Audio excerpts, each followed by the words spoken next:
are you here to see me? Oh, welcome. I don't have any family in the area. I rarely get visitors. Can you stay a while and I can tell you all about my life and how I came to be laying here at the Glenwood? Lovely. Well, I'm Harriet Truscott. I was born in 1856 in Redruth, Cornwall. That's in England. It's a mining town, very similar to here. Let's see, I was trained as a dressmaker and I worked as a tailoress for well over 10 years. When I was 25, I had my one child, a boy named Arthur. He took my last name, Nancaro, because I wasn't married at the time. I met Gershon Truscott, who was my husband. I met him, he was a tin miner. I don't know if you know that in Cornwall in the late 1880s, a lot of the mines were closing down.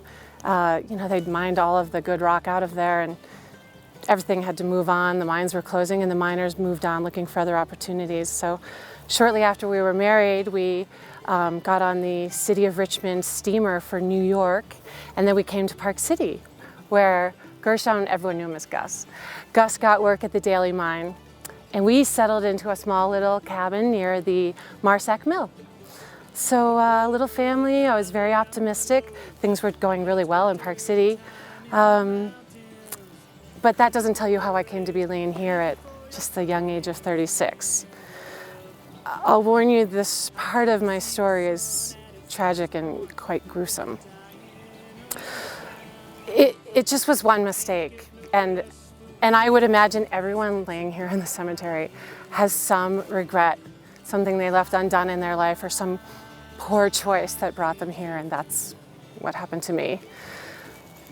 So it was a beautiful September day, just like today, and Gus, before he left for work, well, he refilled the coal oil can. We use this for lighting. It's like a kerosene. It's highly flammable and explosive. You don't use it for the stove.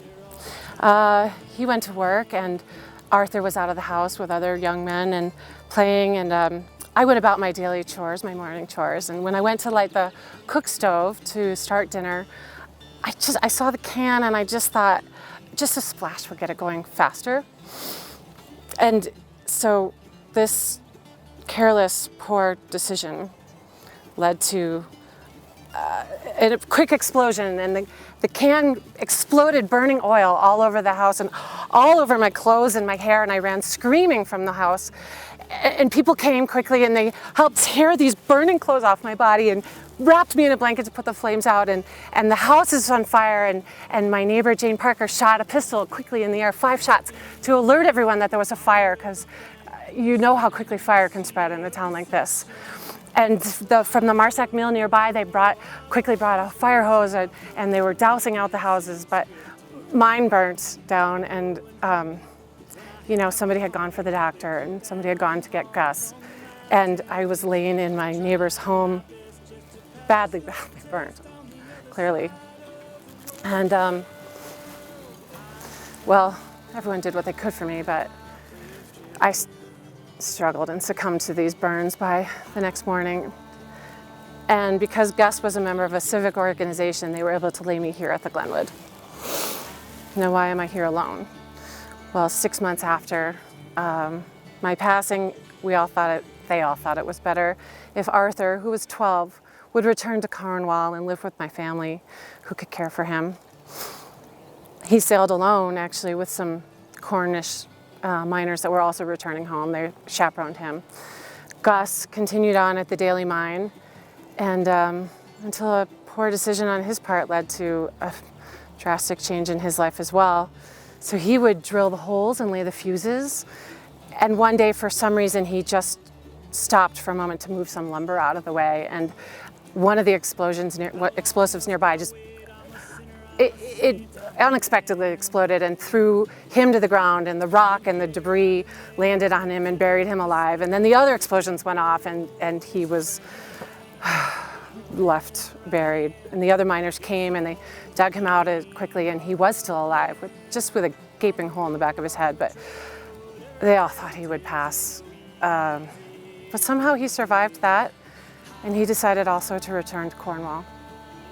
So here I am alone, without family to visit. but now you know I'm here and I'm near the path. So I hope that next time you come to visit in the Glenwood, you'll stop and visit with me.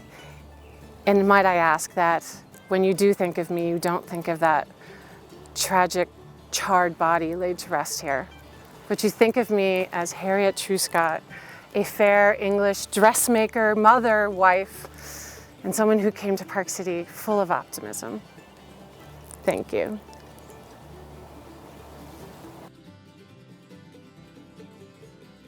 Glenwood Cemetery is in desperate need of restoration of these fragile headstones and the cemetery grounds in which they rest. Please join Park City Museum's efforts to preserve these beautiful pieces of art while protecting and promoting our historical legacy. Donate by visiting the website below and be a part of keeping Park City's history alive. Thank you.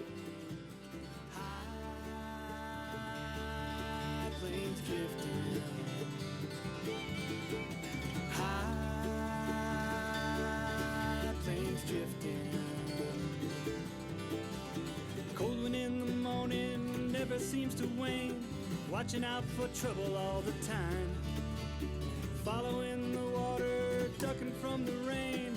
Well, I was meant to be there all the time.